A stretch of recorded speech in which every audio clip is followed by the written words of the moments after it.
You'll allow it. Thanks, Danny. The Arbiter. That was the. That's the phrase I was taught to use when playing Magic the Gathering to like power play people. Yeah. Like to just like implied that I might have a response that I could do, but I don't do it. Untap. Pass is another thing entirely, but I'll allow it. Is like you get in their head, especially if you're playing a blue deck.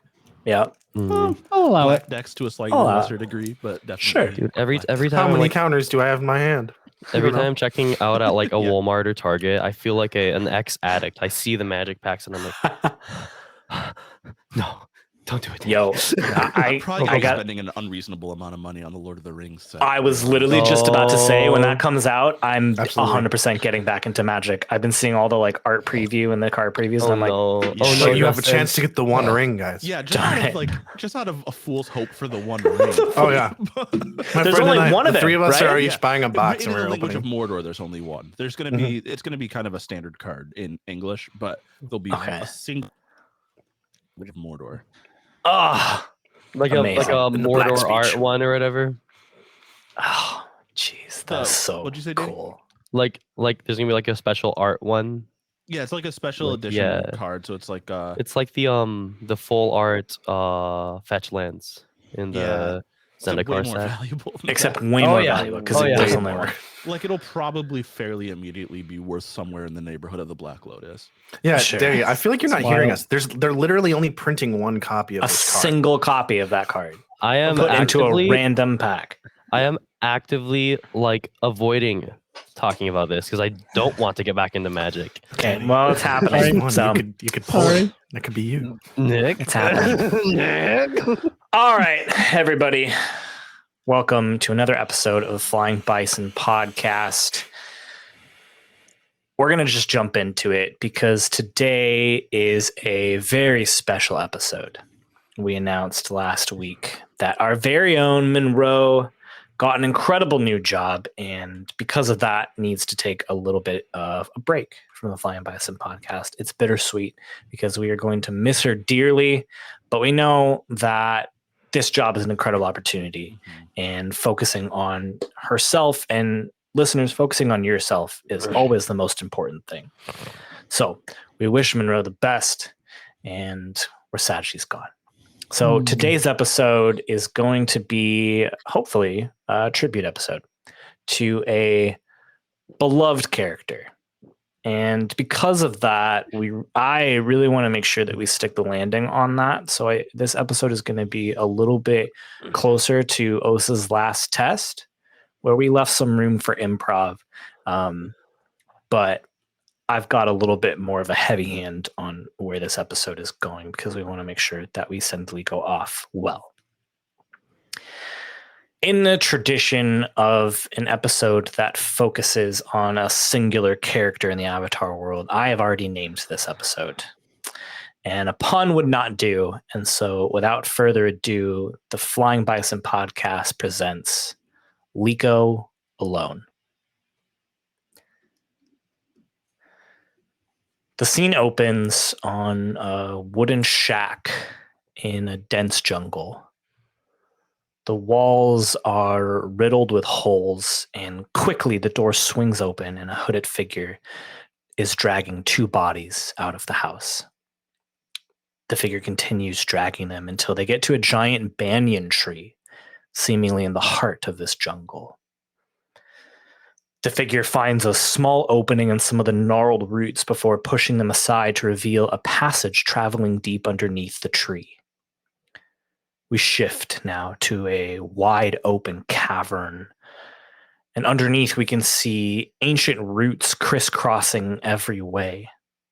Slowly, in the bottom left of the screen, out of a tunnel, the figure pulls these two bodies into the middle of the cavern, right in front of this giant stone door with three altars out in front of the door. The hood comes off to reveal the face of a younger Iron. He stares at the bodies of Leeko's father and mother, Sutik and Konetti. I am sorry for what had to happen. You You have to know, I never planned this. I wanted you two by my side so badly. You, of all people, have seen who the White Lotus has become, what they've allowed to happen on their watch. And I'm just sorry it came to this. You both deserved so much more.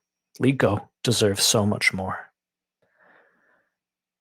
Just know that I will find her. She will help me finish what we started. And his eyes brimming with tears, he reaches to his side and takes out a shovel.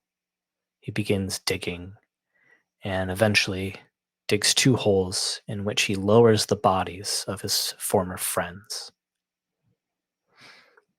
Iron buries these 2 here beneath the banyan tree, and in front of the giant locked door, Iron falls to his knees and weeps. And the scene shifts. Iron is still on his knees, but his silhouette is larger now. He's carrying a backpack that appears to have something squirming inside of it. And he's digging again. And eventually the graves that he dug all those years ago are dug back up. He stares at the skeletal remains of Sutik and Konetti. How long has it been? His voice is soft, filled with nostalgia. I found her, Leeko. Kanu raised her right here in the swamp under my nose. And I never found her. She's made some friends, good ones. They're watching out for her.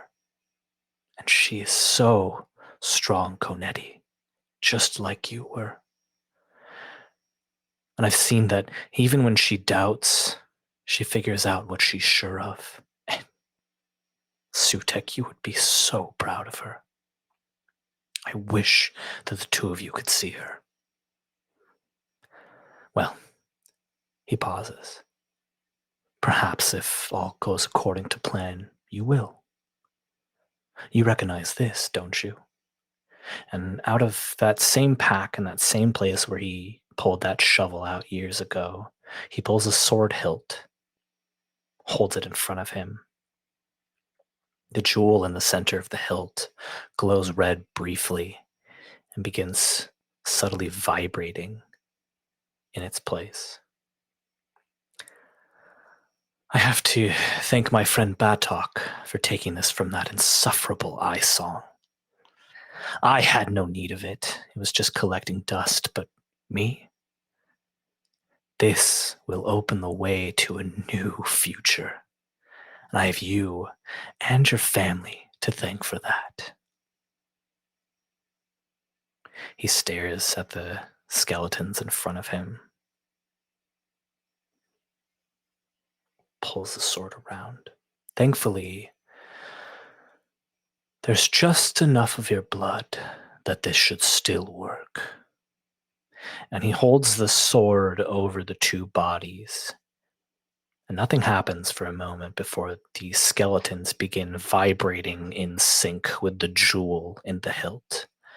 Slowly, we start to see minuscule drops of blood start to be pulled out of the skeleton, start to drip all the way down before floating up to be collected in that jewel in the hilt.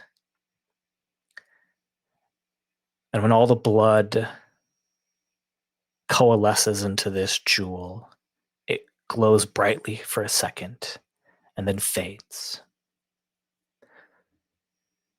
He looks at the jewel and the hilt, looks at the bodies, and smiles. Just one more. And then he turns and he leaves the banyan tree.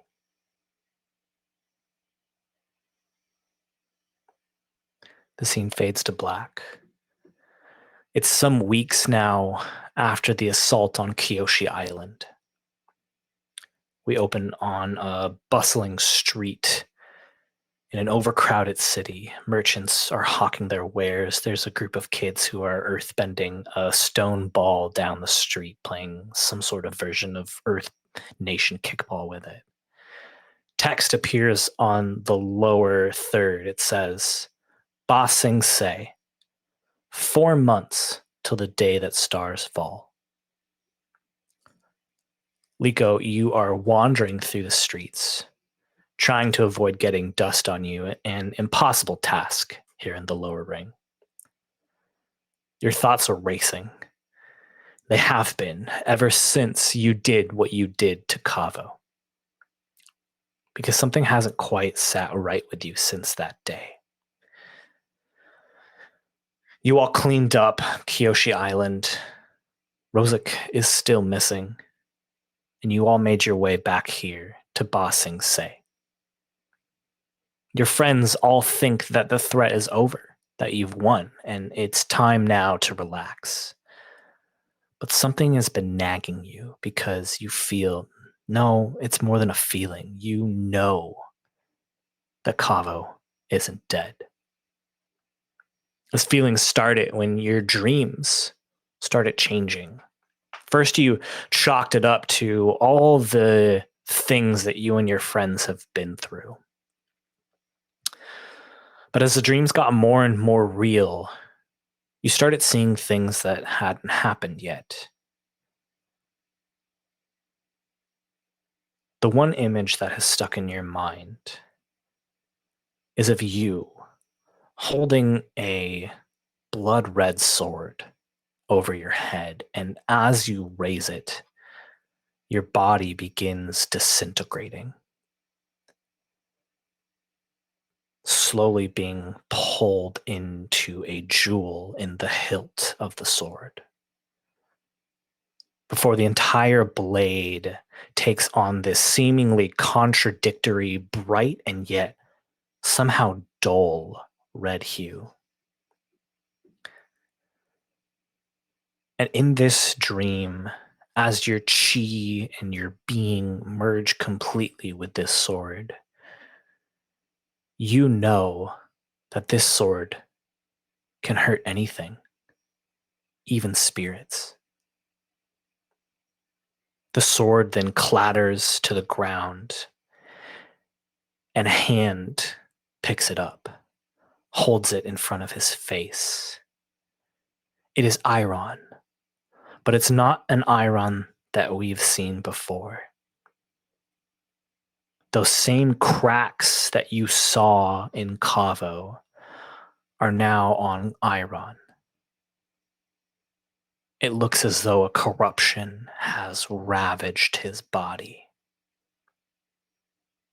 You know, Leeko, that you are no more. And so you're not quite sure how to bring this up to your friends. If Kaavo isn't dead, if Iron isn't dead, everything that you all have lost has been for nothing. And so for the last few weeks, you've been investigating this sword by yourself, tracking down leads and scholars all across the 4 nations, and none of them have panned out. But this last one is promising. But it's one you've been avoiding. There's a rumor that there's a hermit that lives in the foggy swamp. A hermit who fled a small northern water tribe village after a mysterious illness ravaged through her town. The rumor is that she might not know where the sword is, but she knows its purpose. You just need a couple more supplies before you can head out again, back to the place where you grew up. And as you approach the general store, there's a figure standing just outside the door, waiting specifically for you. You see Che.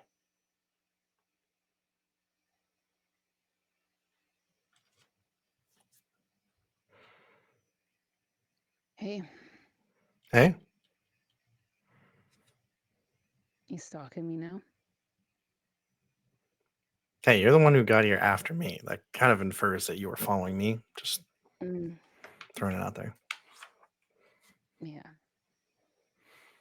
What are you up to? Justin, what kind of supplies am I looking for? It doesn't matter.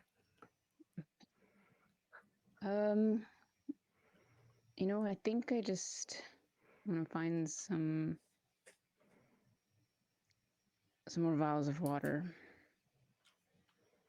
But I Right. want like a nice vial, not just any vial. All right. We can look for that. Mm-hmm. So how you been? Since we last Well, Rosick's still gone. And what's going on with you?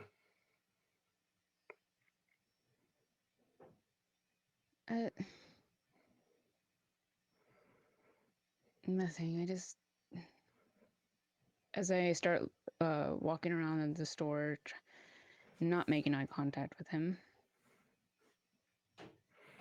I just feel like something is off. I don't know. Maybe it's because everything is good and happy. Maybe there's a part of me that is always looking for something wrong in the situation, but something just feels off to me.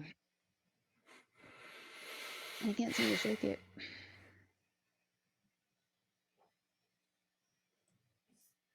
Well, I trust your instincts. And if you need help looking into something, I can help you.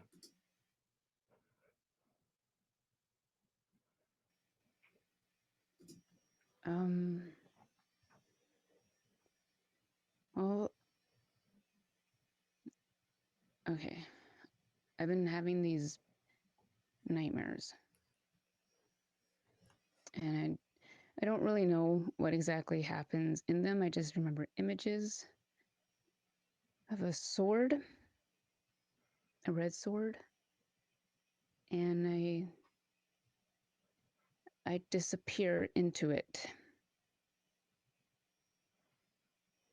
And Iron is there. But he looks, I don't know. He just,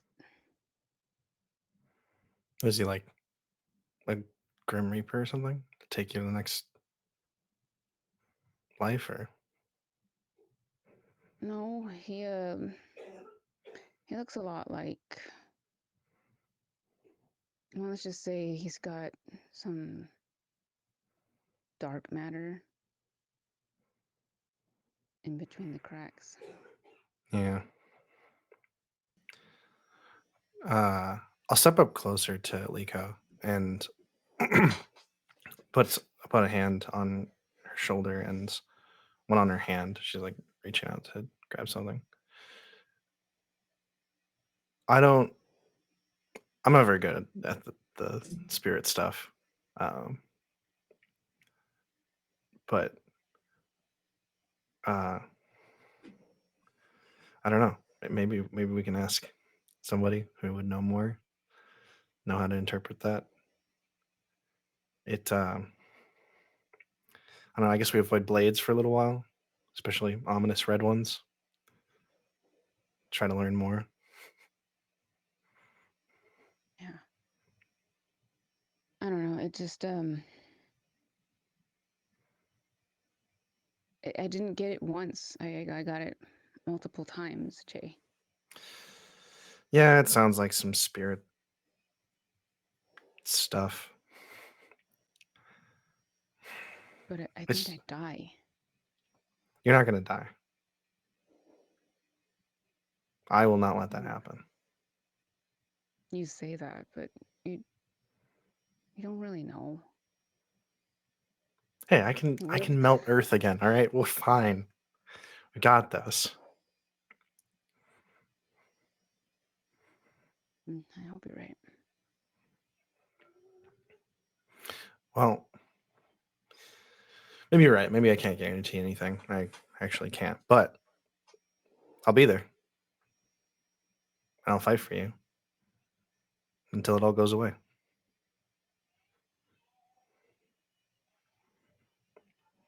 And I just look off to the side and nod. All right. Well, I don't see the right files here, so maybe we should go to another store. All right. A little shopping trip then. Mm-hmm.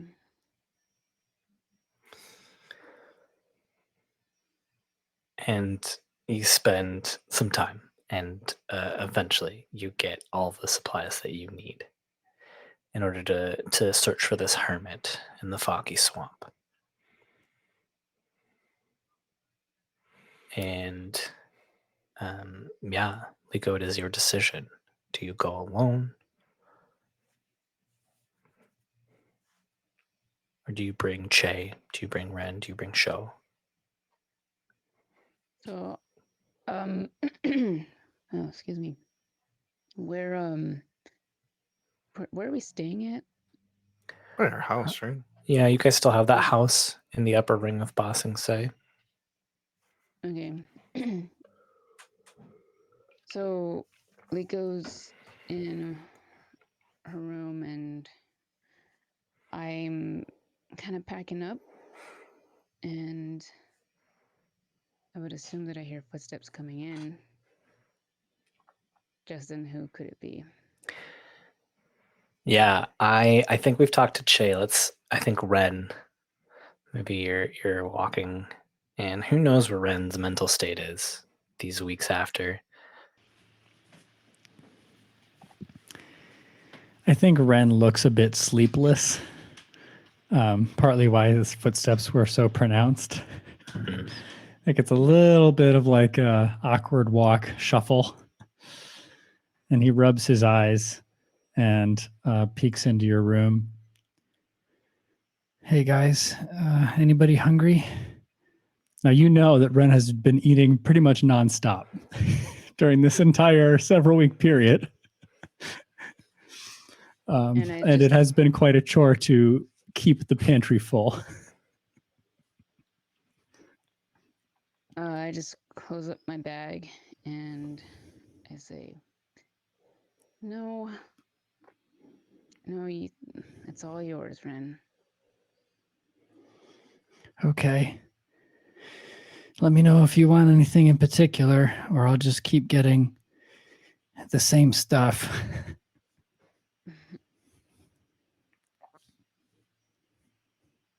Yeah.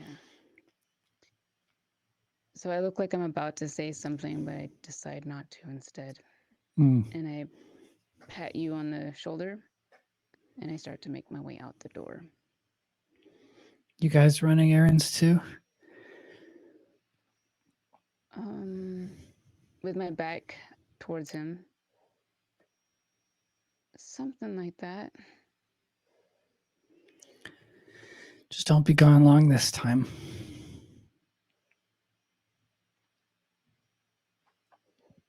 And I just feel this great sadness.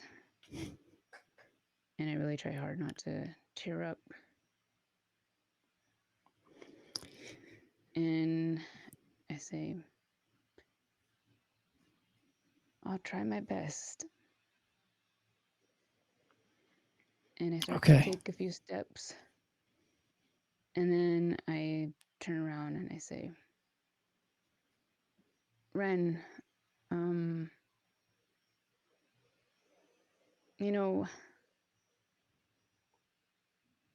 you like Rue? Yeah? Yeah, I think she likes you too.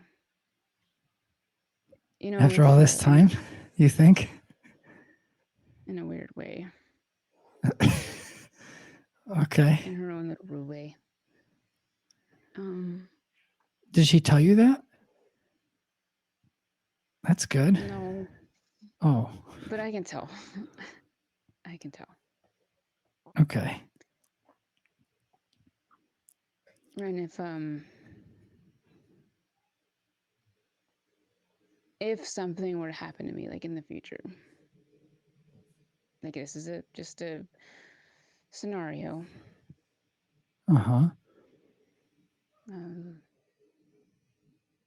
Would you mind looking after her for me?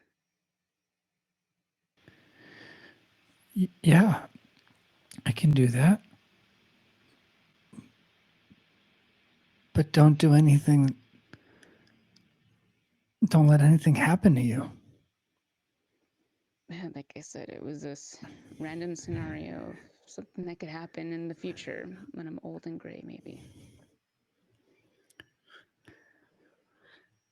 I know we've been through a lot lately. I get it. I think we're safe now, though.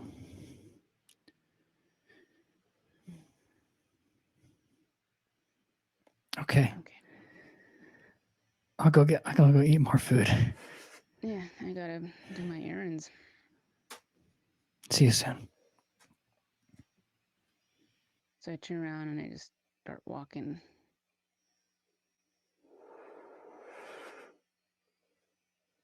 You get outside, and Rue is just in the middle of a otter nap in the midday sun. She does one of those cute stretches, long stretches.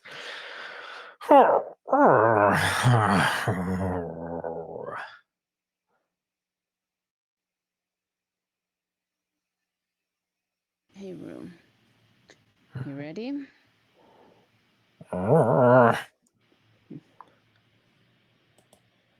Get on Rue. And yeah.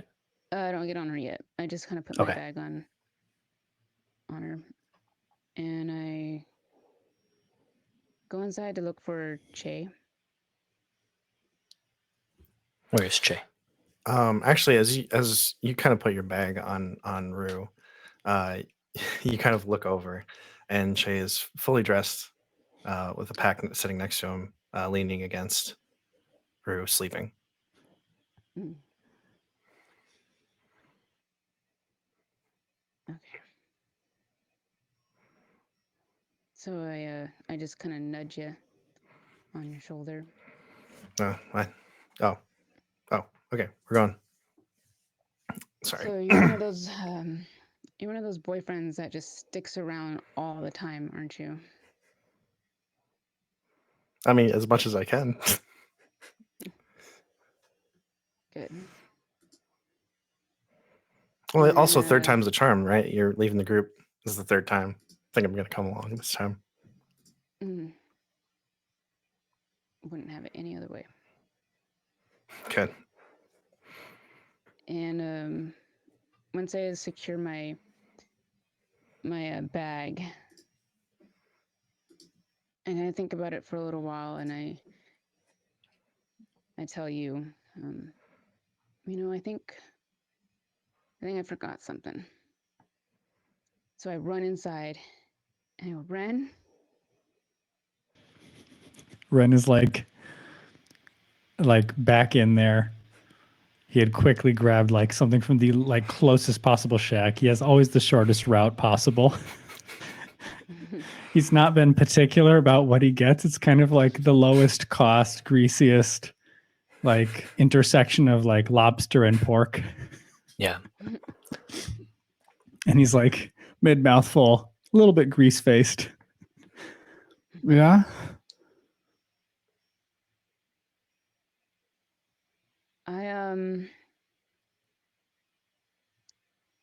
Che and I aren't running errands.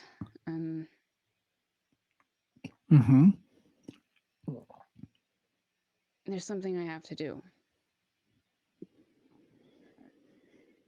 I can explain more on the way there, but I didn't want to leave you again.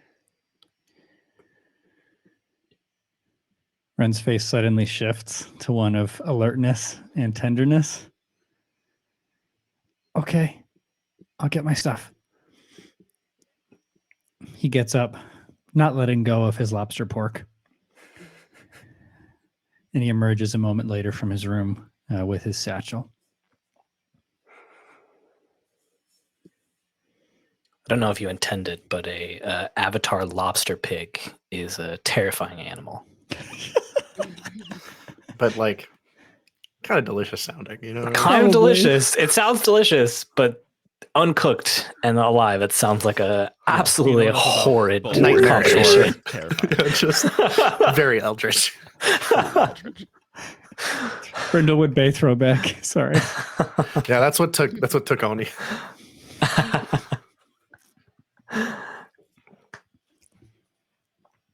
So I would guess that Ren and Leeko walk out of the building together towards Rue and Che. Che is now in the saddle but sleeping.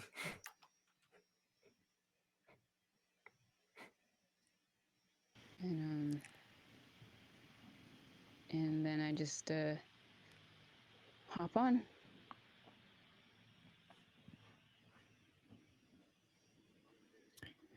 So we're not bringing Show? I actually haven't seen him around. Okay, but we'll be back soon, right? I mean, do you know where he is? I'll leave that up to Johnny. Yeah, I was gonna say that like at least Che and Ren have seen Show a fair amount. He's got like scouts looking for Rosa and like giving regular reports. Checks in for updates, but still working a lot. Show's probably pretty busy with the Dai Li. So if you want to grab Show, you would need to probably go to the palace in order to find him. Yeah, the only time we ever catch him is his office, unless he finds us first. But whether or not he's in there right now is kind of a gamble.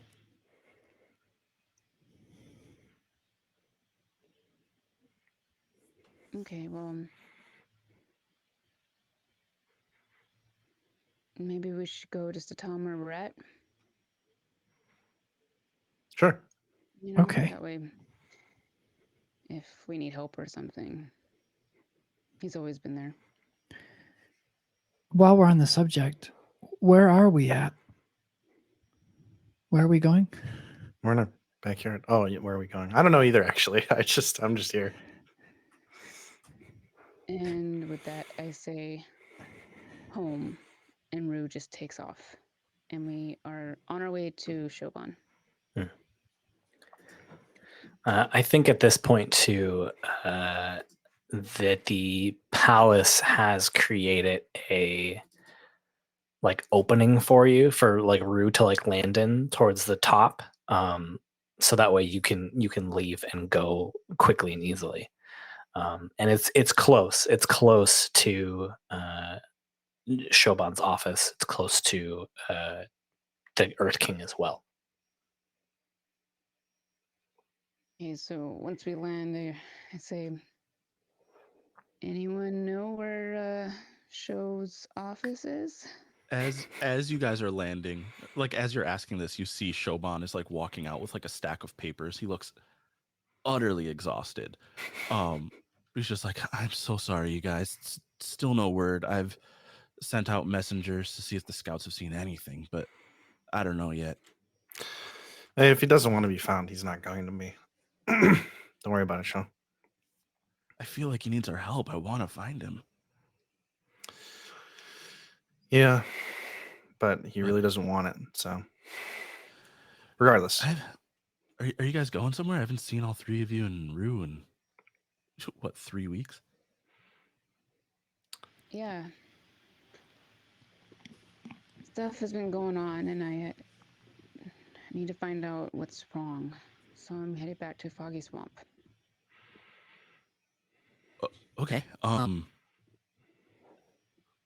Wait, right here. And Shoban just runs back inside and comes back out with a pack and none of the papers and just starts climbing right on Rue. All right. Looks like the gang's all here. And then we take off, Justin.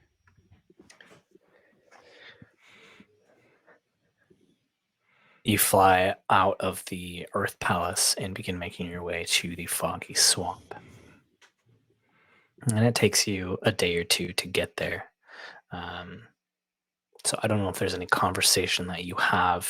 It could be en route. It could be as you land in camp for the night if you wanted to have a singular conversation with someone. You let me know. Otherwise, I can just skip to the foggy swamp. Yeah, let's take a night off. Just kind of camp out for a little while.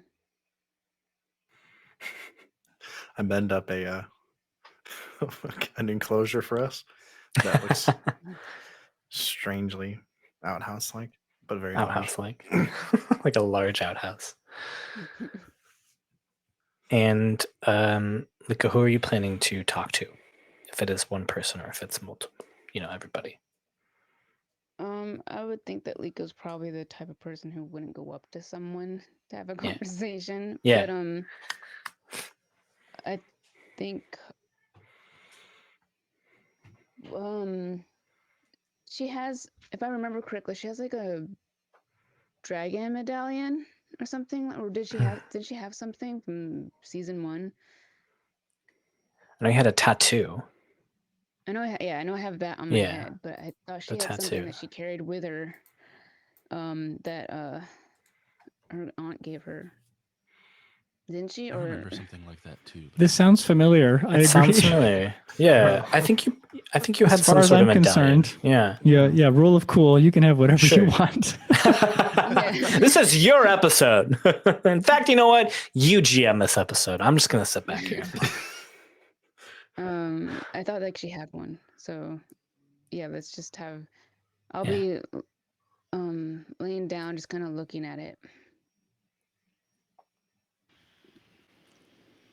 thinking about all the dreams. I'm sort of feeling a little bit like Ren, where I'm afraid to sleep. Well, then maybe that's the natural conversation at this point, because Che and Sho are probably fast asleep. Earthbending that giant outhouse really took it out of Che, and Sho's just a natural sleeper. And it is the two of you who are restless this night. Ren is staring into the fire with the same baggy eyes you've seen for some time now. I'm glad you brought us. But I forgive you for going away again before. I hope I said that. I feel like I'm not thinking really clearly these days.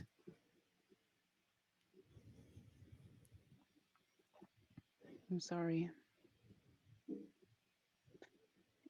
I left because I thought I could help Che.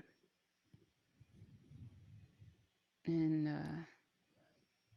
turns out when I left, it wasn't even about him.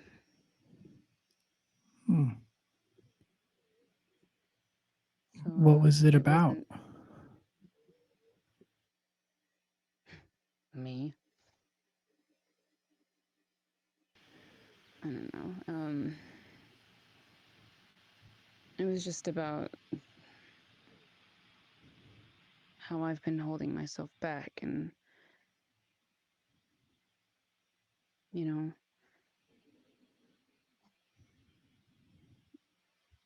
I don't know. I know you mentioned. Yeah. So this guru guy that you mentioned a while back, do you feel like you learned whatever you were looking for?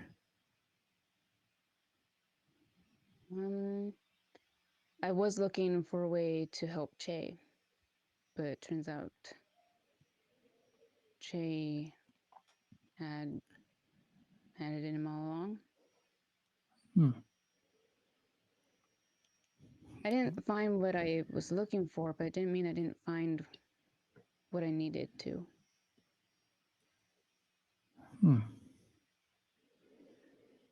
Did he happen to give you any tips or tricks for sleep?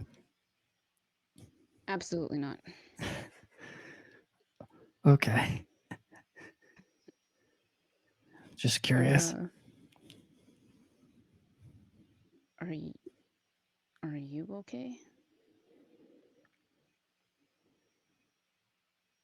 I still think about Osa a lot. And I feel like I can't decide if we've won or not.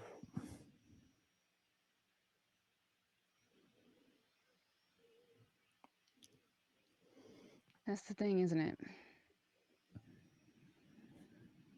Sometimes the wins don't really feel like wins. Yeah. I hope it gets better.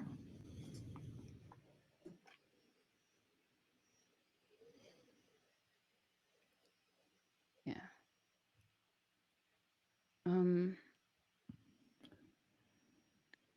Ren, and I look at him, try to say something, but I can't find the words, so I just say, never mind. Okay.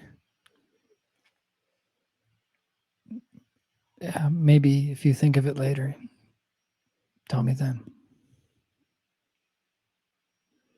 And then I stare into the fire, and then I say,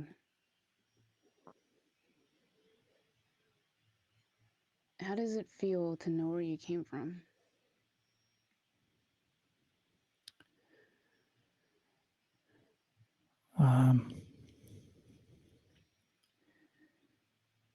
I guess it's hard to say because I don't know anything else.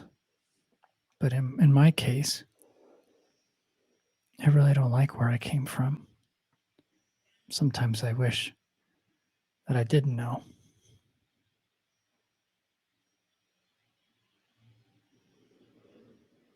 And how do you just, well, I was going to ask, how do you live with that? But you're not sleeping. Yeah. I don't know if I'm doing a great job,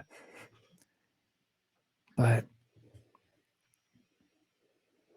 I think each of you have taught me a lot, and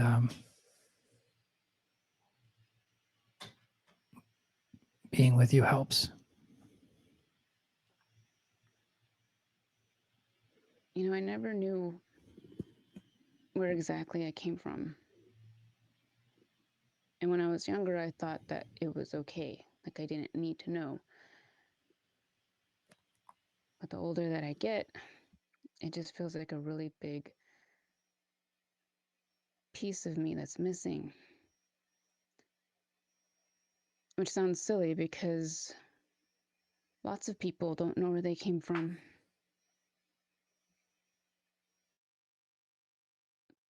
But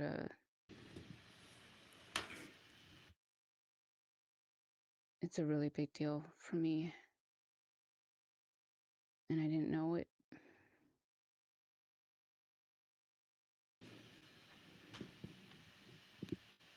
That makes sense.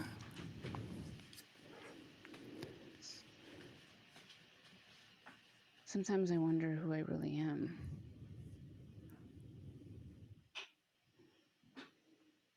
For what it's worth, I feel like all of my answers to that question have been found far away from home. I'm not saying you won't learn anything there. I understand why you're going back. But for me, I think you guys show me who I am. Yeah. You also know where you came from. That's true.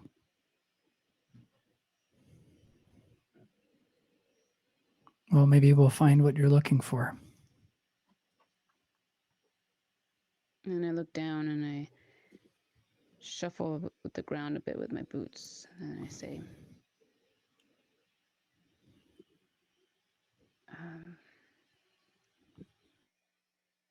I keep having these dreams. These bad dreams, and I end up dying in them. Like ostrich buffalo dreams? That's what I still dream about. Sometimes it includes the dying, sometimes not.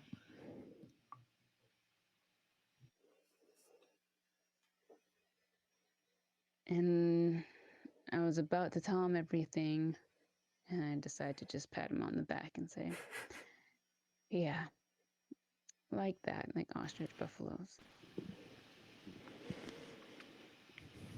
Yeah, that's pretty bad.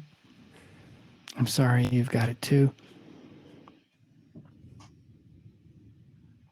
You hear Shoban's voice groggily just, so the trick to sleeping is shutting up and closing your eyes. Sorry, Sho. See, you don't need Guru Patik. Just shut up and close your eyes. I haven't tried that one. So I just lay down and I snuggle up next to Che and try to close my eyes. Try to sleep. Che is actually asleep, but he still unconsciously like puts an arm around you and snuggles up closer.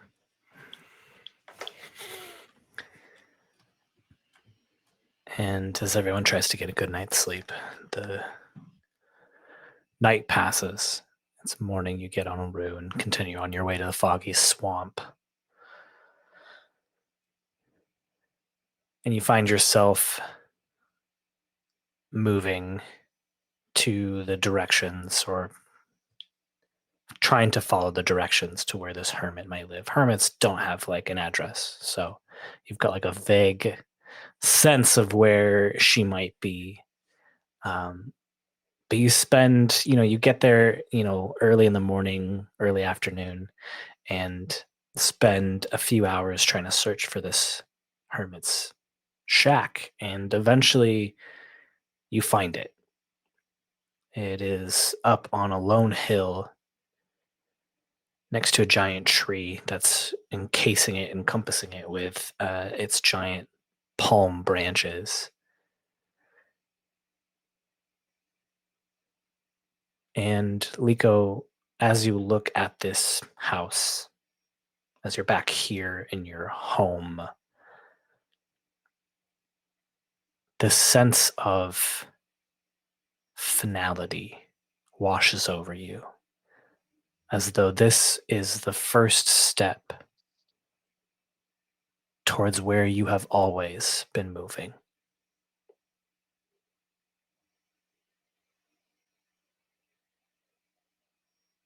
Guys, I think this is it.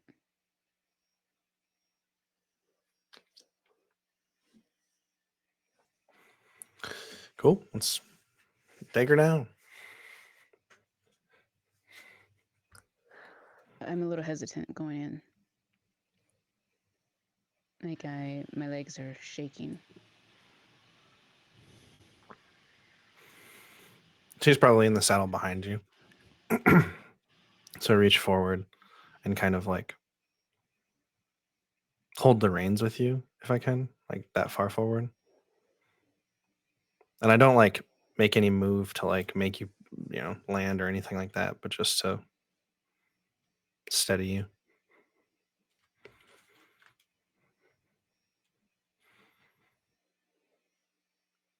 Yeah, And I guess, I was just gonna say, I guess we land. Yeah.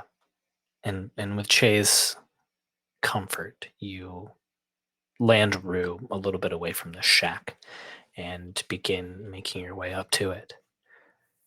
And you get to the front door and you knock and you hear, just a minute, coming. And the door swings open and it is this woman. She is old, gray, white hair, wrinkled face. I wasn't expecting visitors today. don't really expect visitors ever, I guess. Benefit of living by yourself. What can I do for the 4 of you? And I step up and I'm still shaking. But I say, hi. I'm Leeko. My parents were Sutik and Konetti. And her eyes get wide. Come in. I'm Onak of the Northern Water Tribe. I knew your parents. I knew their parents. You know my grandparents?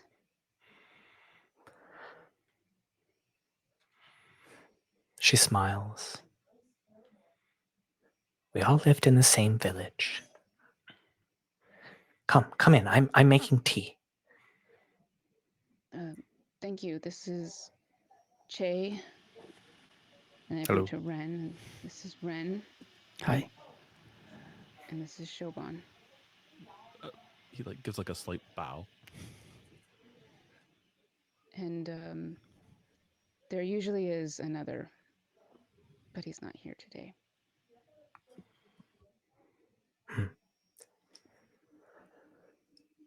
We all carry a sense of loss. Can sense it all around the 3 of you, the 4 of you. Please, sorry, come in. And she hobbles away for but a moment, and from back in her kitchen you can hear, take a seat, make yourselves at home. I'll right out with the tea.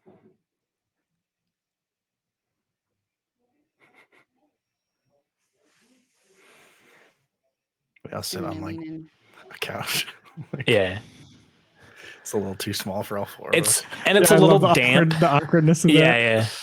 It's a little damp too. Ooh, foggy musty. swamp. Just enough to make you be like, what is happening right now?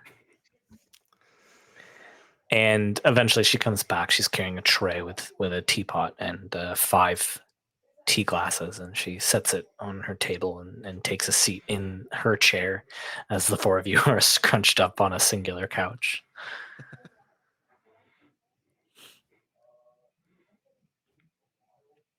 So, know about any red-bladed swords? We'll And get I to look that. at Ren and Shoban and go, I've been dreaming about a red sword. And So not ostrich buffalo? Ren just Red looks sword. confused and rubs his eyes. Jay also looks very confused at Ren. Shoban just nods. Yeah, Of course. sword. And I disappear into it. I think that's the gist of everything. You're speaking of the blood key. Yes? And I'm on alert. I guess so.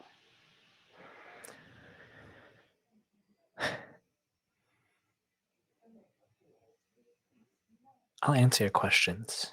Indulge an old woman. Let me tell you a story first. And she starts talking. And if this were our own Avatar show, it would... do you remember when there's the tale of the 2 brothers who are fighting, and it switches to that almost like parchment-esque? Yeah. Mm-hmm. So it's like that. It's like these figures are drawn on this parchment paper, but they begin being animated and moving. And we hear Onak's voice in the background. 10,000 years ago, there was a war. between the people of the Four Nations and the spirits. The spirits had been attacked mercilessly by humans for generations, and a wise young man cut the two realms in half, prevented the humans and the spirits from interacting with each other. But in that time, the spirits planned their revenge, wanted to get back at the humans for the hurt that they had caused on them. And after generations of planning, they tore a hole into our world.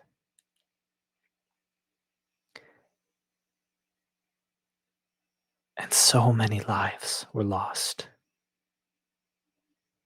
The humans had no defense against the spirits.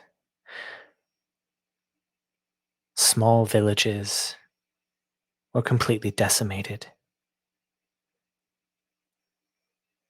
There was one village in the mountains of the Northern Water Tribe, its name lost to the records. There was a man there, a very talented smith, and he built a forge. He vowed to create something that he could use to defend his family. And when the spirits got word of this, they sent everything that they had at this village. And in the process, the man lost his wife. And his grief and his anger and his loss allowed him to create a terrible weapon. The blood key. He poured all of his being into making that sword. And for a time it worked. He was heroic, defending his village, his people, taking out spirits left and right. But when you create something with broken chi, it eventually stops working. It started to drain him. And in front of all of his people, in front of his daughter, who now was an adult, she watched as her father disintegrated and absorbed into the jewel at the hilt of the sword. And as he was disappearing, he made a promise that after 100 generations have passed, someone of his lineage would be brought into the sword and empower it forever.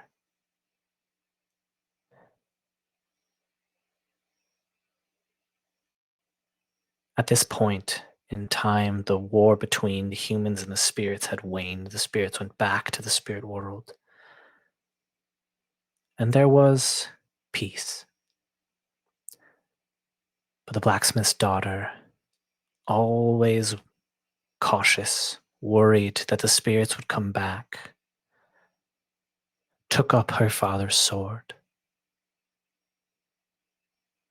And so it came that at the end of her life, she became absorbed into the sword. And the sword was passed on to her children, who at the end of their lives were absorbed into the sword and passed on to their children, generation after generation after generation.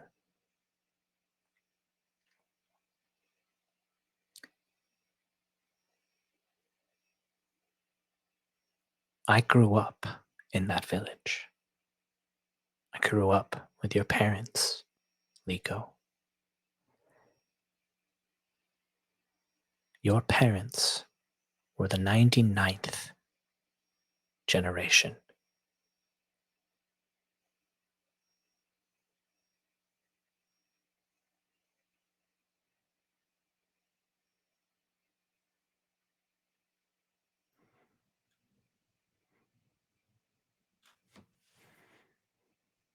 The 100th. You were the last of your blood. Got really good lineage keeping books up there in the Northern Water Tribe. She laughs. They are spiritual numbers, not necessarily the exact count. Whatever.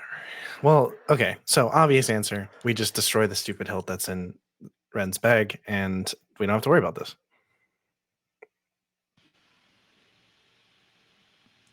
You have the blood key with you. Yeah. Yeah, we Ren, you think got- so. Got Ren the hilt. tremblingly produces it while trying to keep it as far away from Leeko as possible.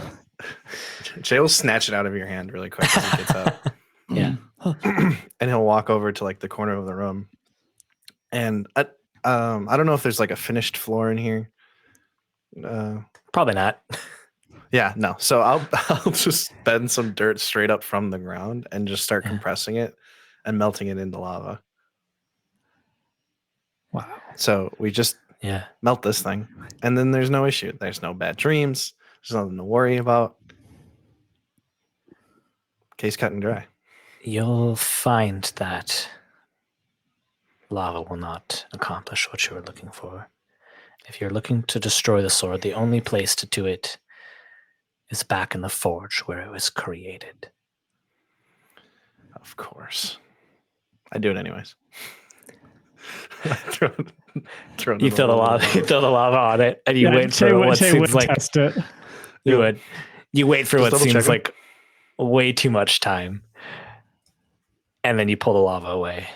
I told you. Did you think I was lying to you? I was just hoping you were wrong. Not really. The story's been passed down in our village for generations. It's He not just wrong. stomps the hilt. It's on the ground because he can't hold it because it's too hot.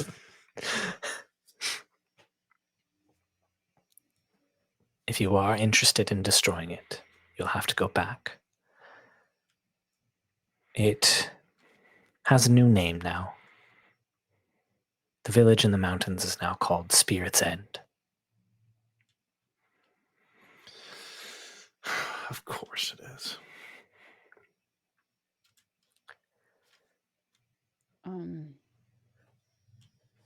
Is there any? I mean, there probably are, but is there anyone in particular who's after this blood key? There are... She pauses. It's more than that it can hurt spirits. It's that the blood key has the ability to cut through spiritual barriers. The most general of that is a spirit itself. But it has other uses. There are many people who would be after that power. Many spirits who would want to either hold the sword in order to prevent humans from using it against them, or to take out their own competition.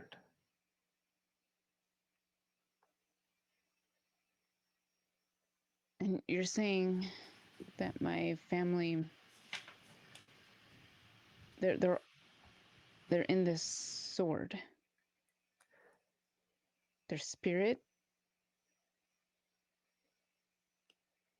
She nods. What happens if someone's spirit enters the sword? Child, I wish I knew. No one who's gone in has come out. So you just disappear.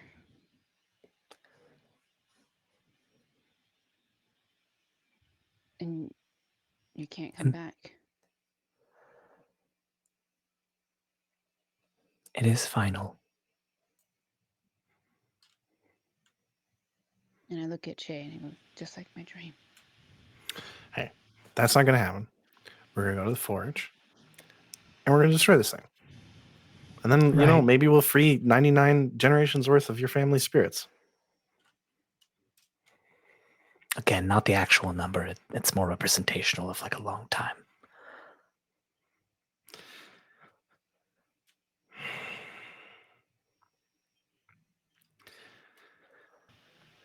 Okay, anyways. Besides bringing it back there, how do we destroy it? That's it. That's it? We have to take it to the forge and... Is there like a hammer? Cast it into the fire.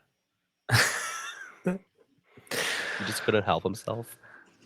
Is there a forge I have to start? Like, is it like... I only know what's been passed down. I'm assuming there's a fire there. I'm assuming that the blacksmith's hammer and tongs are there as well, too. Imbued with the same energy that he used to create the sword.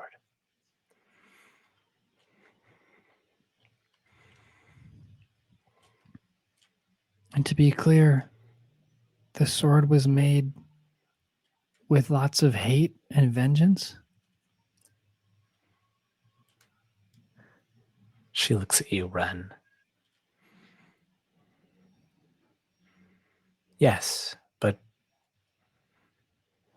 just because something was made imperfectly does not mean that it can't do some good in this world. She looks then at Leeko as she says that.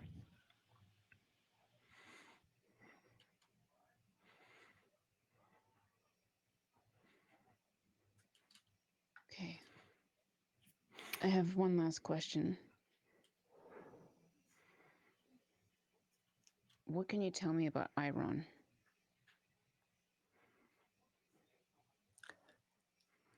I think I remember a friend from the Earth Nation that your parents brought to Spirit's End. Yes, Iron. They were inseparable, the three of them. He stayed for years, and the three of them got into so much trouble. I heard that they left, and I heard that your parents died. And I never heard from Iron again.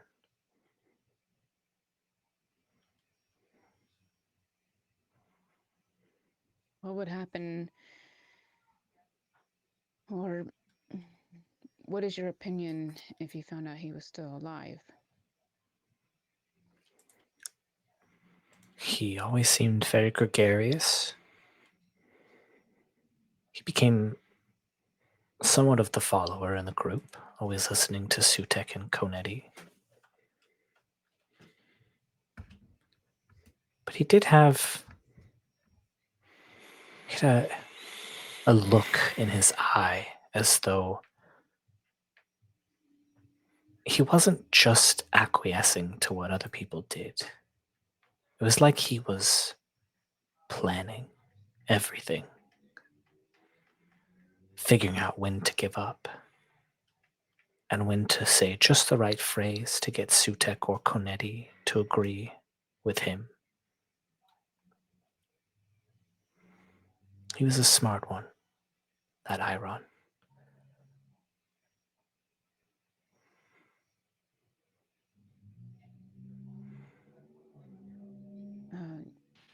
You've been very helpful. And thank you for letting us into your home. Of course. Thanks for the tea.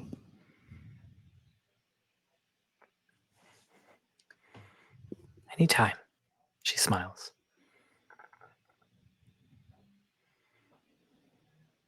And then yeah.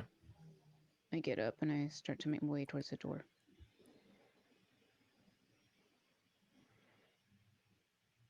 And the last thing you hear as the group of you are walking out, Leeko, the last thing you hear is,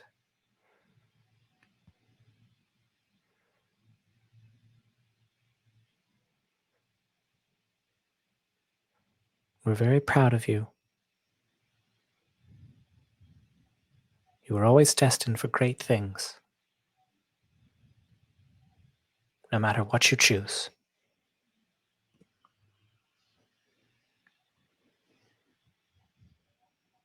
You don't even know me.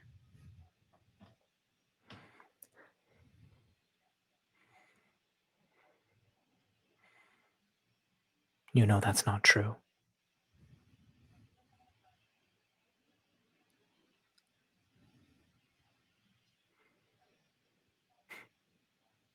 And I just nod and I walk out the door.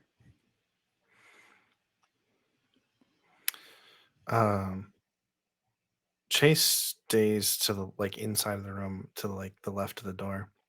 As Ren walks out, he hands Ren back the hilt and says, "Keep this in your bag and away from her."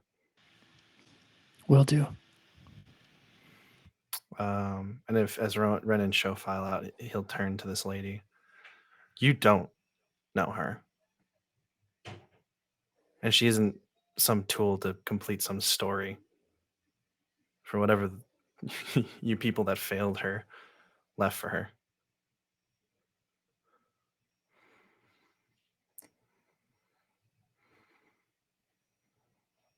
The only story is the one that she chooses to tell. Just like my husband, who had the sword before her parents chose.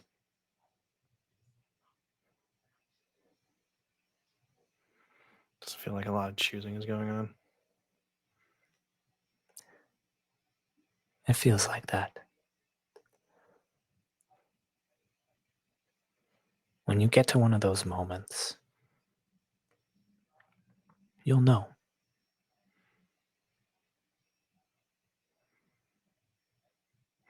I very much doubt that. I'm very stubborn. And I will walk out of the house. Take care of her. I intend to.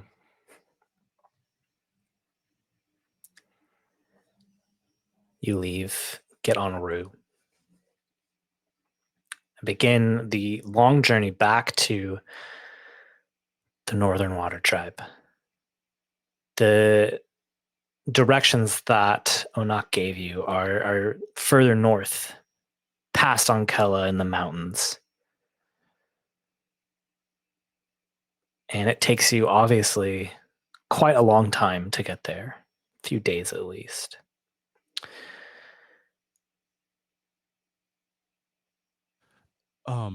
If I can, at some point on the way there, I just want Sho to approach Leeko briefly. Yeah.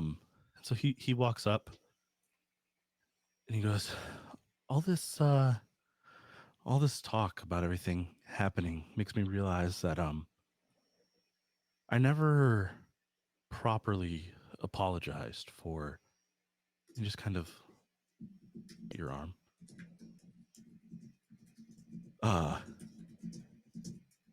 Yeah. I'm sorry for everything you went through because of me.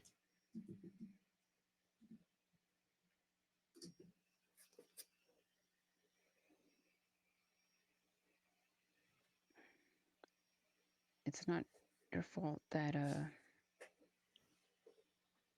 that happened.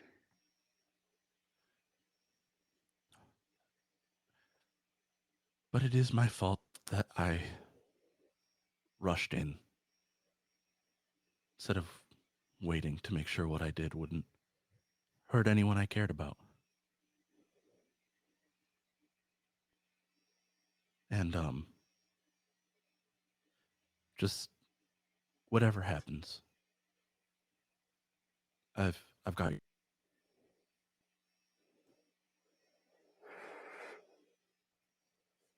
Thanks, Sho. And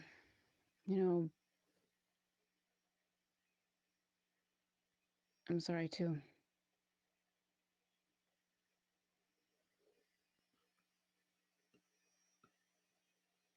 Let's just.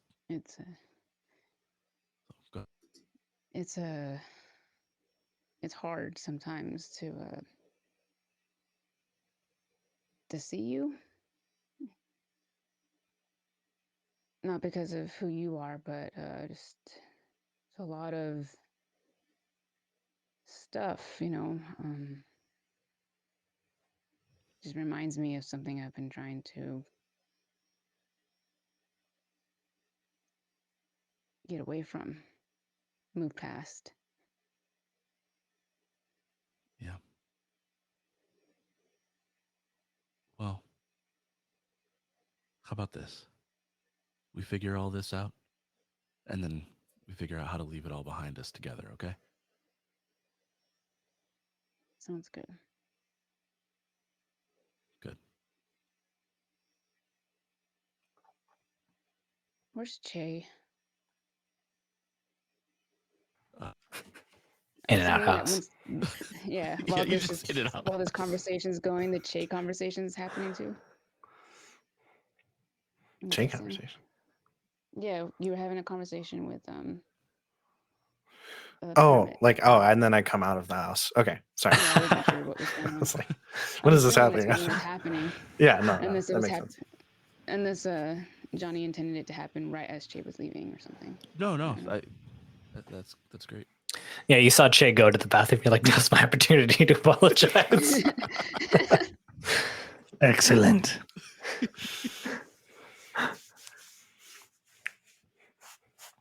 What are you guys talking about? Oh, stuff. So are we going? Making amends, Che. That's all. Oh, that's good. Yeah, I guess we're going. Yeah. Going to everybody ready? Spirit's End.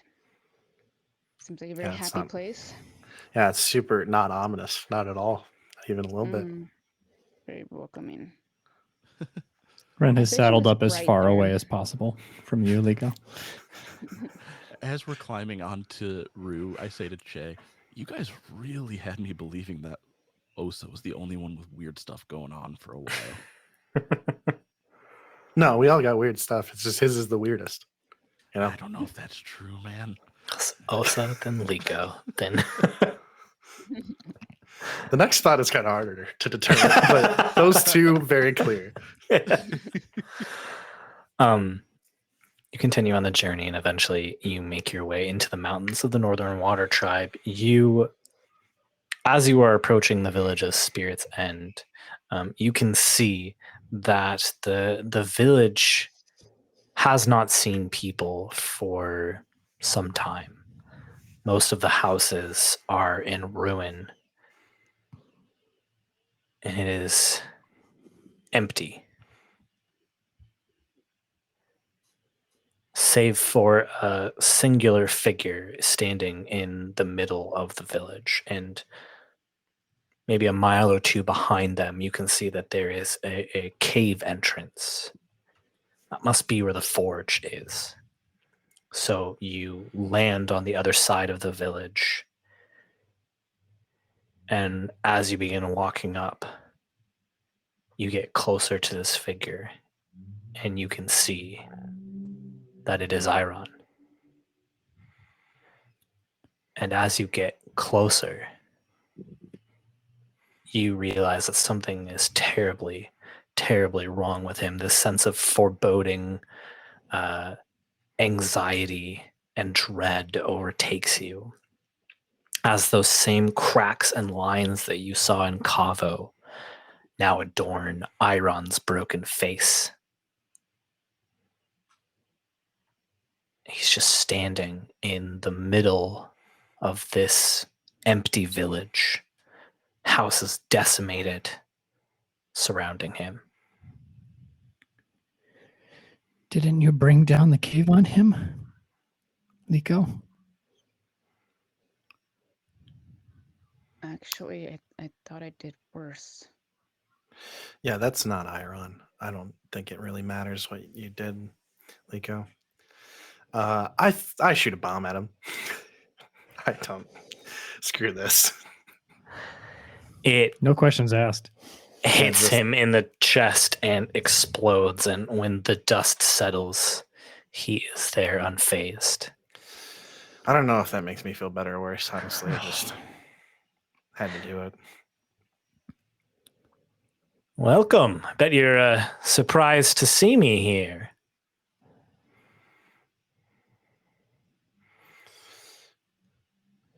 Cat got your Yes. tongue? Ah, Yes. good. You can talk. Well, I heard you say it. Obviously, I'm not Iron. I'm not quite Kaavo. I'm something in between. Something new. Something I worse. think we've had enough of that. Yeah, all of it. I couldn't leave quite yet. I still had so many plans. So many things that we needed to accomplish. I assume you're here to destroy the Blood Key. Yeah, it was kind of a loose end. Well, I brought some friends to stop you. And the ground, the whole mountain begins to tremble and shake as climbing over the mountain, quickly rushing towards you, is a hundreds of spirits, all with that same corrupted purple ichor that you have now seen so many times before. They begin barreling down towards you. And as you turn around, Iron smiles and goes, "I'll see you soon." And he disappears. Great.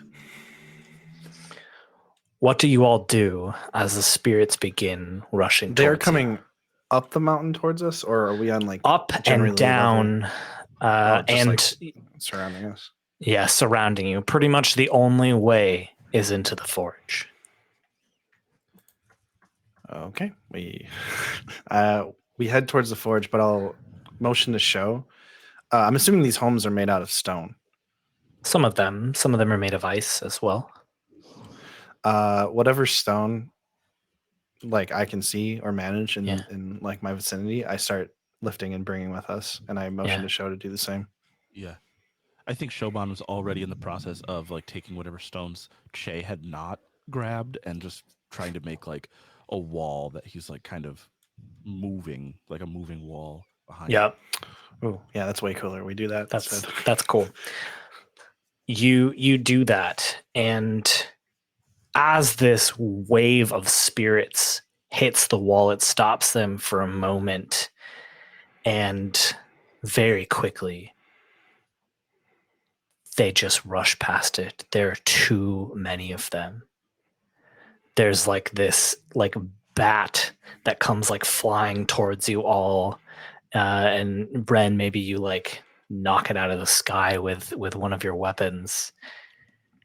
It is becoming very apparent that you have but one recourse, and that is to go further into the mountain towards the forge. Guys, I don't think we can win this one. We back into the forge. I pull some of the stones with me. When we get to the cave, Shoban, let go. And I will take whatever stones we have and start spinning them and create like a circling, spiraling like disc of lava. Yeah.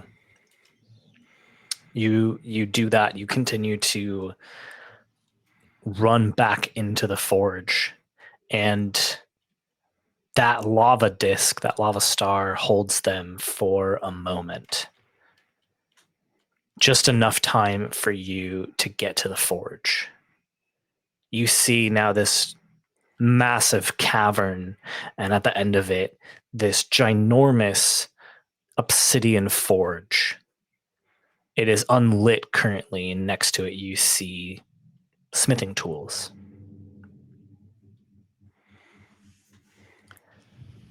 You can still hear the rumble of the mountain as these spirits are momentarily held off by the lava, but you know you have to make a decision very quickly.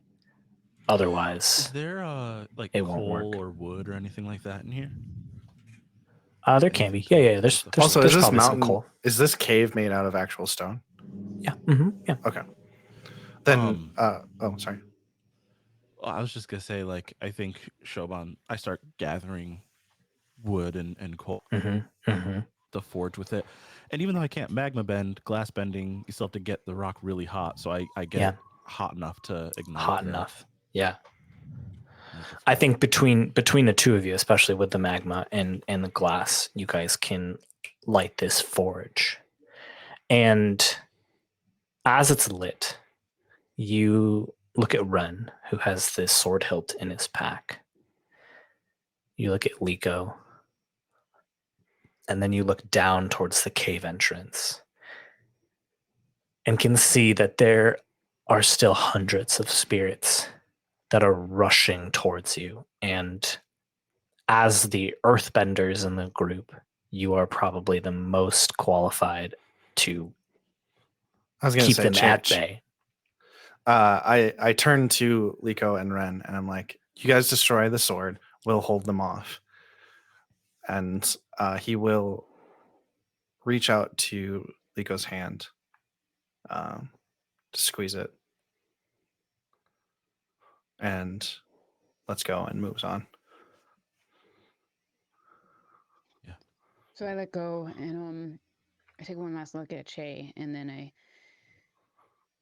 say, okay, let's go. And Ren and I try to get this sword. The forge is lit. Ren, you can now put the sword hilt into the forge. You see as Che and Leeko have a moment, and then Sho and Che go to the cave entrance to try and continue to put up obstacles in the way of the hundreds of spirits that are still barreling towards you. Ren places it in. As you are taking it out of the pack and about to place it in, you hear a crash behind you as the walls and the stones that your two earthbenders are putting up are decimated as these spirits begin pouring into the cave. Leeko, time slows down. You look at Ren, who is tentatively holding this sword hilt, looking at you to know what to do to put it in the forge. You look back behind you to see that these spirits have overrun Che and Osa. You see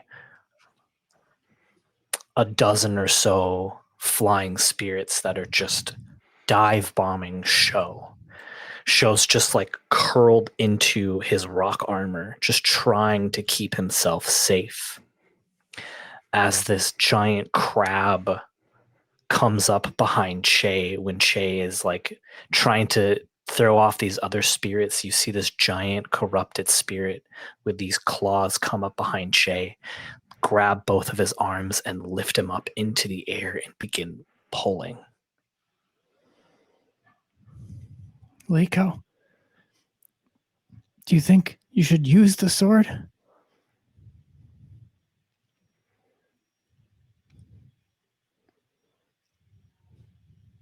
I'm sorry, Ren. But I'm gonna have to leave you again. And I take the sword and I decide to sacrifice myself by empowering it.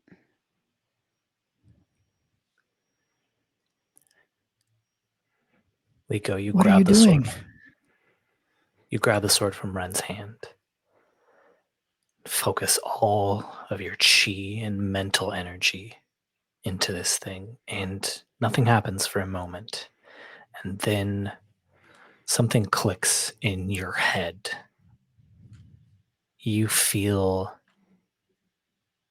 warm and happy, as though you've found your place in this world, found your family. And for a moment, you think it's because your lineage is in this sword. But then you look up and you see Ren, and you see Che and Sho, and your thoughts drift to wherever Rosic is and Osa. And a smile comes on your face as you start to disintegrate in front of Ren's eyes. Leeko, stop. Make it stop. Ren rushes towards Leeko, trying to peel the hilt out of her hands. Whatever powers this sword has keeps it tight in Leeko's grip. Ren, now you can see that it is basically just her arms and her face.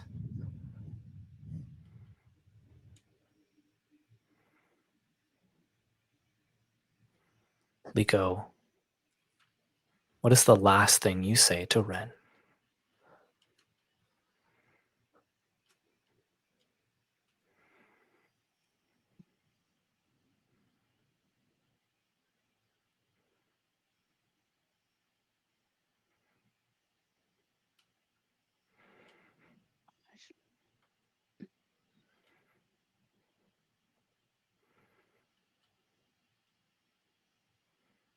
I say, don't worry. You got this.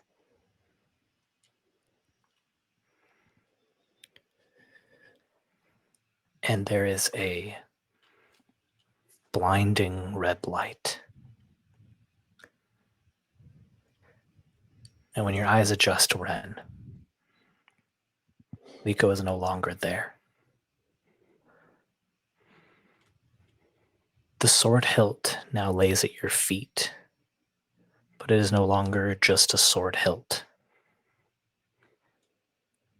The gem in the center is glowing bright red, and there is now a blade. It's both somehow bright and dull, shifting.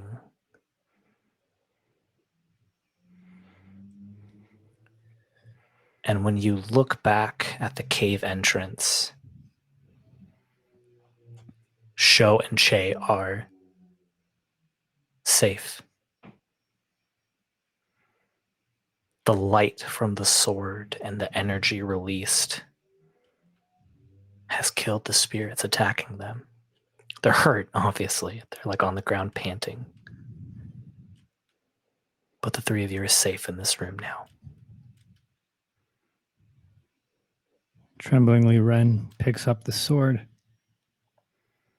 and stares into the blade. Why, Leeko?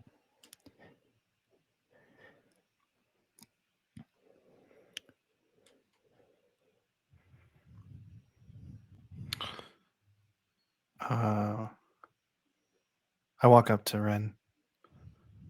I snatch the sword out of his hands. Because any one of us would have done it.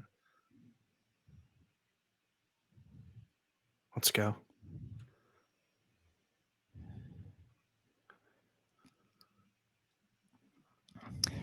She's gone. Yeah. Sensing what Ren needs, but Che can't give him in this moment, I walk over and just pull Ren into a hug. She just walked out of the cave.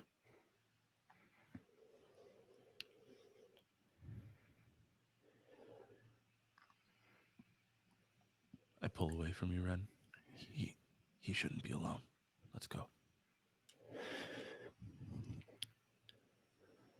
Okay.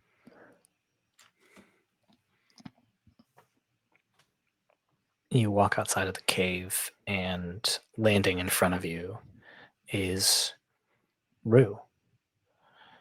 And she looks at the three of you inquisitively. Huh?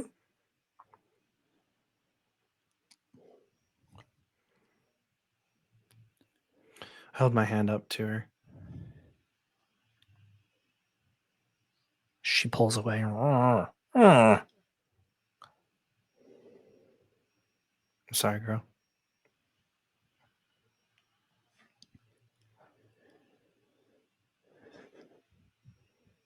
And Rue lets out a mournful cry.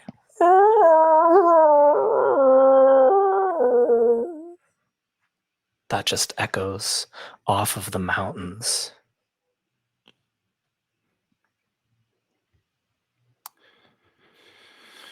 At this point, I'm assuming Ren and Sho follow me out. I sort of drop the sword so that it sort of stakes itself into the ground. And then I sort of push past, move. And I hold my hands out. And I pulled the entire cave, like the whole mountain, down into the cave.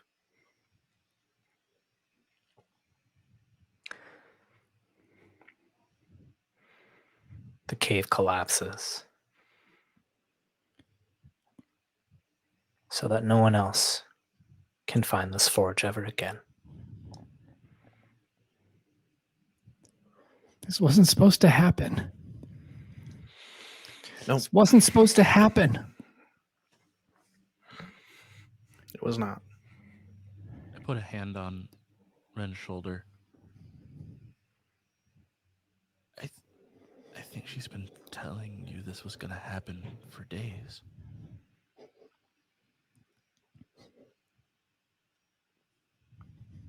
I don't understand.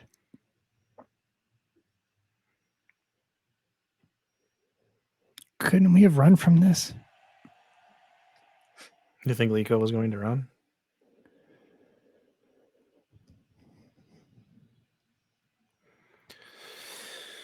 She ran two things on away from them.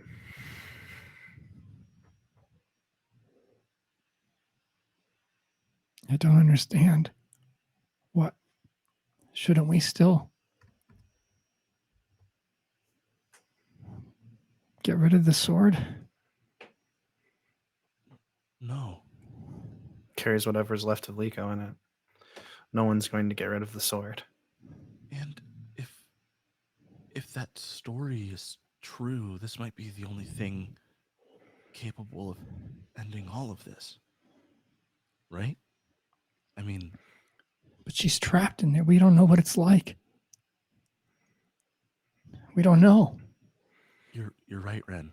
But if we want to be rid of Kaavo, sword, getting rid of the thing that Leeko just sacrificed herself for isn't gonna help anything.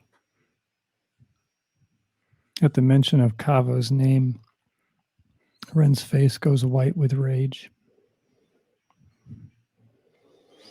Where is he? Wasn't he just standing out here? Let's kill him. He's probably ran off to some base or somewhere. Ren starts looking around back and forth desperately. Come out! He's gone, Ren. Echoes off of the mountains. Nothing happens. He can't have gotten far. Ren. We need to take a minute. We are not A minute for going what? to mourn.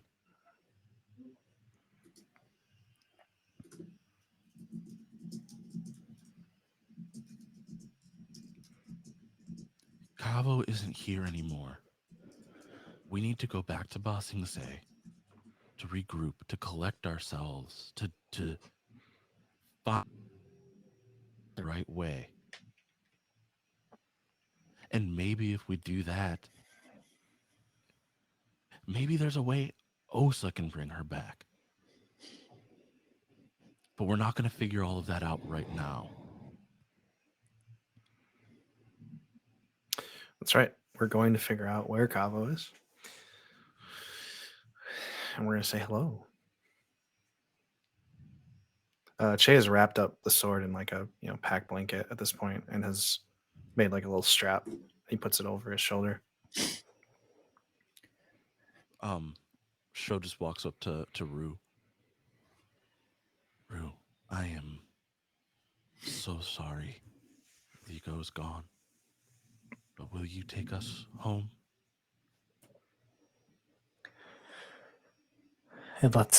She lets out one more mournful cry. And then lowers herself for the three of you to mount her.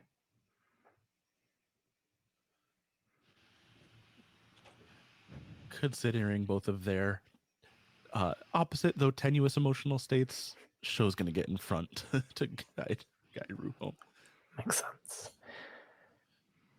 And as you all get on Rue and take off to go back to Ba Sing Se, the pack around the sword loosens just a little bit until we see just the jewel, and the camera starts going into the jewel. And as we enter it, Leeko, you are standing outside of a cabin that you have seen in the foggy swamp, a house that the last time you saw it was broken, abandoned, but you know this is the house that you grew up in. This is where your parents had you. But it's no longer broken. It's standing as it did back then. And the door swings open, and you see two figures standing in the doorway. And you don't know how you know this, but it's your mother and your father. And they're just looking at you with a grin on their face, and they reach their hand out towards you.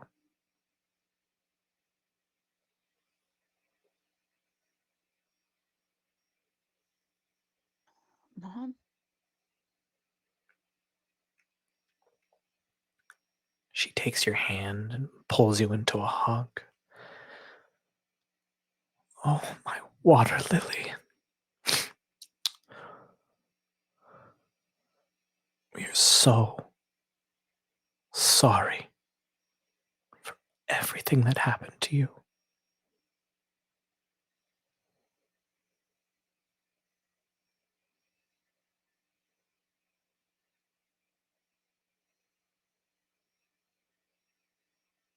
I really wish you met my friends.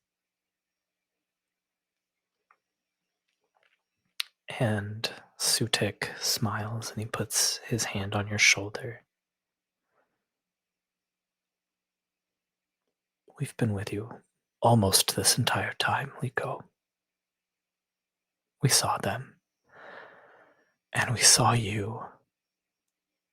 And we are so proud of you.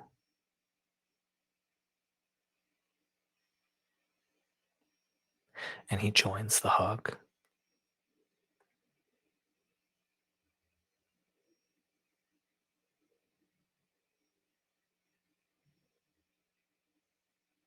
I'm gonna miss them.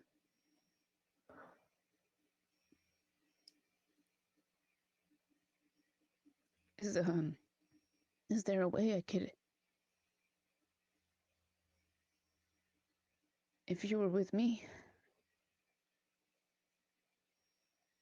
maybe there's a way I could always, be with them.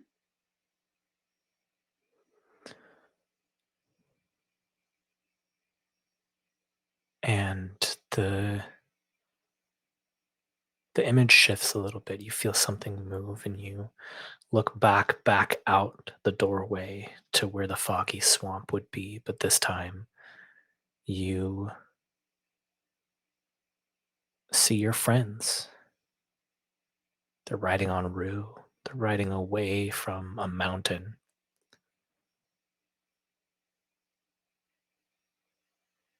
And then your mother lets go of the hug for a moment and grabs your face tenderly so she can look you directly in the eye.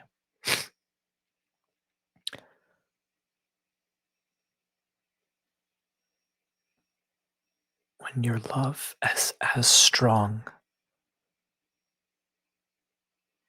for somebody, when you put everything you have to protecting those that you care about,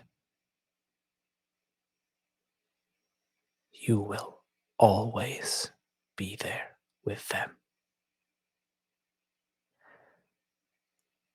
And the three of you turn around and just watch your friends as they fly back towards Ba Sing Se.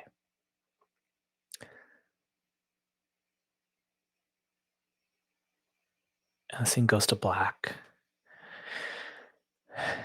And we open up on Spirit's End again.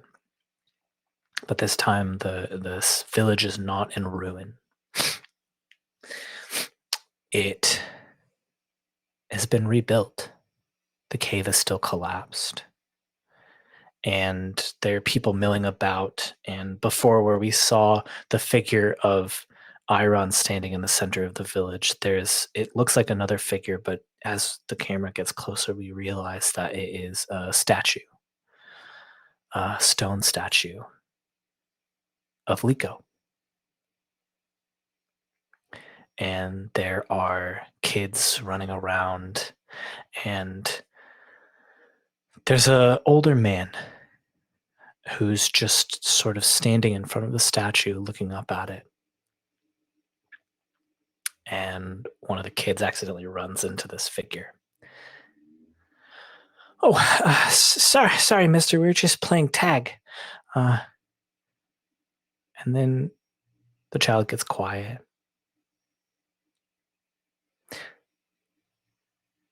Looking at the statue again.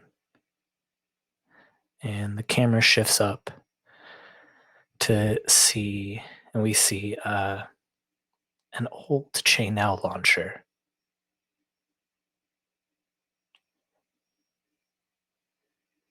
And he nods, and he kneels down next to the child. And he puts his hand on her shoulder and says, "Have I ever told you the story of the one-armed waterbender?" And the scene fades. And we will see you next week.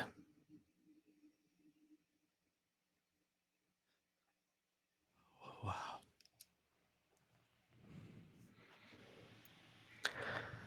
Monroe, from all of us at the Flying Bison Podcast, from all of the listeners, thank you. Thank you for what you've put into this story and your character. and Leeko will always be part of the story. Thank you. Thank you guys for, being open to me joining the group, and thank you, Steve, for pleading to my voice acting skills to join a podcast that didn't really have there was no game book or nothing like that. It wasn't developed when we started, so this was really just a shot in the dark, and it's been quite a journey. So thank you for having me. Oh, well, we will be back next week without Monroe, but Monroe will be back. What you eating there, Nick? I forgot I was Now of muted. all I'm times. sorry. Now of all times. Somebody had to break the tension. Someone had to I break the guess it was me. Yes, Nick. Monroe will be back one day, and we cannot wait for that day to come. And in the meantime, we still have a spirit to take out. So we will see where the rest of this story takes us. And thank you so much for exploring the 4 nations with us. And we will see you next week. Bye. Bye. Bye. Bye.